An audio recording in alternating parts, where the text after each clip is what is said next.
28, 29, 30 ये 3 दिन जो है नारायणपुर में दिव्य दरबार लगेगा। और 27 तारीख से आप लोगों को पहुंचना है, क्योंकि 27 तारीख से जो है रजिस्ट्रेशन होने वाला है। ठीक है, 27 तारीख से रजिस्ट्रेशन शुरू हो जाएगा। 27 तारीख से जो है आप दिव्य दरबार के स्थान पे रुक पाएंगे जिस होटल में हो रहा है, हॉल बुक है। और 28, 29, 30 ये 3 दिन जो है दिव्य दरबार चलेगा। ठीक है, तो आप सब लोग जो है इस दिव्य दरबार में आ सकते हैं। पूरी तरह से निःशुल्क है, किसी तरह का 1 रुपया भी आपको नहीं देना है। इस शिविर में आने से आपको क्या क्या लाभ मिलेंगे वो भी आप ध्यान से सुनिए। इस शिविर में जब आप आएंगे तो आपका निःशुल्क पर्चा बनेगा और निःशुल्क तंत्र काट, संकट काट निःशुल्क होगा। और इसमें जो है सिद्ध रुद्राक्ष जो है आप लोगों को दिया जाएगा, वो भी पूरी तरह से निःशुल्क, जिसे सिद्ध करने में 6 महीने लगते हैं। पूर्ण विधिवत तरीके से रुद्राक्ष को 6 महीने सिद्ध किया जाता है। ऐसे रुद्राक्ष आपको मिलेंगे। मार्केट में जो रुद्राक्ष मिलते हैं वो किसी काम का नहीं। जैसे जो सिम होता है हमारे मोबाइल में, जब वो एक्टिवेट होता है तो ही वो काम का होता है, तो ही हम मैसेज भेज सकते हैं, कॉल कर सकते हैं, है ना, डाटा उपयोग कर सकते हैं अगर सिम एक्टिव है। और अगर सिम एक्टिव नहीं है तो किसी काम का नहीं। ठीक उसी तरह जो रुद्राक्ष है वो एक्टिव होना चाहिए, तो वो काम करता है, आपकी रक्षा करता है, आपके जीवन में बदलाव लाता है ना। और आपको दिया जाएगा 10 महाविद्या का सिद्ध कवच, जिसे एक कवच को सिद्ध करने में 51,000 रुपए के आसपास खर्च आता है। और धाम में जब इसे खरीदते हैं तो 51,000 का मिलता है।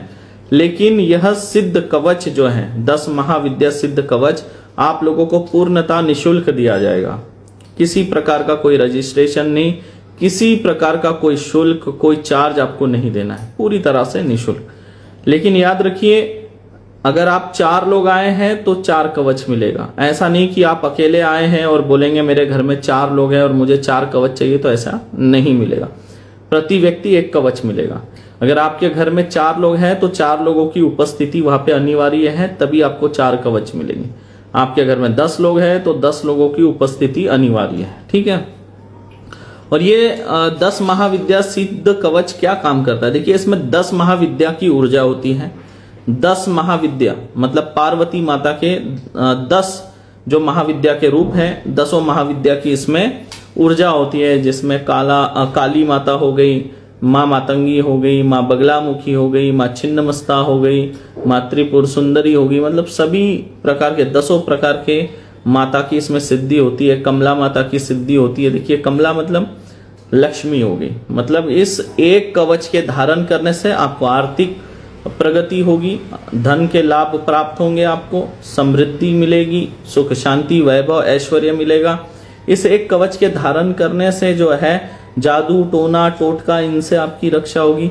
इस अकेले कवच के धारण करने से शत्रुओं पर आपका जो है प्रभाव बना रहेगा। शत्रु हमेशा पराजय होंगे, शत्रु आप पर कभी हावी नहीं हो पाएंगे। शत्रुओं के मन में आपके प्रति एक भय बना रहेगा। शत्रु हमेशा जो है आपसे दूर रहेंगे, क्योंकि इसमें माँ बगलामुखी की भी ऊर्जा है, इसमें त्रिपुर सुंदरी माता की भी ऊर्जा है, जो कि शत्रुओं के साथ साथ राजनीतिक क्षेत्र में भी प्रगति देती है, शत्रुओं का पतन भी करती है, आर्थिक लाभ भी देती है, समृद्धता बढ़ाती है घर की, घर में सुख शांति वैभव ऐश्वर्य प्रदान करती है। घर में जो बालक या बालिका जन्म लेती है, वो सुंदर बालक और बालिका जन्म लेते हैं उस घर में, जिस पर त्रिपुर सुंदरी माता की कृपा होती है और उनका तेज प्रताप जो है पूरी दुनिया देखती है। तो त्रिपुर सुंदरी माता की भी इसके अंदर कृपा है। काली माता की साक्षात कृपा है, जो दुष्टों का वध करती है, राक्षसों का वध करती है।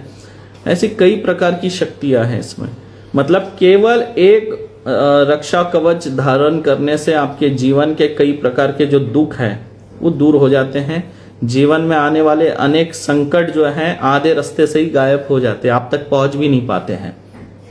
जो है बहुत ही प्रभावी शक्तिशाली 10 महाविद्या सिद्ध कवच है और ये आपको पूरी तरह से निःशुल्क दिया जाएगा, इसका कोई शुल्क नहीं है। इसके अलावा आपको इस शिविर में माँ बगलामुखी महायज्ञ अनुष्ठान का जो भभूत है वो आप लोगों को निःशुल्क वितरण किया जाएगा। इस भभूत को माथे पर तिलक की तरह धारण करने से शत्रु के ऊपर हमेशा आपका प्रभाव बना रहेगा। किसी मीटिंग में आप जा रहे हैं, किसी सभा में आप जा रहे हैं और अगर इस तिलक को धारण करके जाते हैं तो पूरी सभा मोहित हो जाती है आपकी कन्विंसिंग पावर बढ़ जाती है। जैसे मान लीजिए आपको किसी मीटिंग में जाना है और वहां पे 10 लोग हैं, उन 10 लोगों से अपनी बात मनवाना है कि वो 10 लोग आपके किसी भी बात पे सहमति जताएं। तो ये तिलक धारण करके जाएंगे माँ बगलामुखी यज्ञ अनुष्ठान का जो भभूत है, तो उससे क्या होगा, 10 लोग जो है आपके बातों से प्रभावित हो जाएंगे और आपकी बातों को जो है काट नहीं पाएंगे, टाल नहीं पाएंगे। ठीक है, इतना पावरफुल होता है। कोई अगर राजनेता है, राजनीति में है और आप तो जानते हैं उनकी बड़ी बड़ी सभाएं होती है, कार्यकर्ताओं से मिलना होता है, आम जनमानस से मिलना होता है, अधिकारियों से मिलना होता है, वरिष्ठ नेताओं से मिलना होता है। तो वो लोग अगर जो है माँ बगलामुखी यज्ञ अनुष्ठान का अगर तिलक धारण करते हैं तो चारों तरफ उनका प्रभाव बना रहता है, कन्विंसिंग पावर बढ़ जाती है, हर कोई मोहित रहता है। और जो गुप्त या प्रत्यक्ष जैसे भी शत्रु है वो उन सब के अंदर जो है उसके प्रति एक भय उत्पन्न रहता है। वो सोचता है नहीं, इंसान से हमें पंगा नहीं लेना है, इस इंसान से हमें दूर रहना है, ऐसा उनके अंदर भय उत्पन्न होता है, एक अजीब सा भय। और जो शत्रुता की ओर बढ़ता है तो उसका स्वतः ही पतन हो जाता है, इतना पावर इसके अंदर।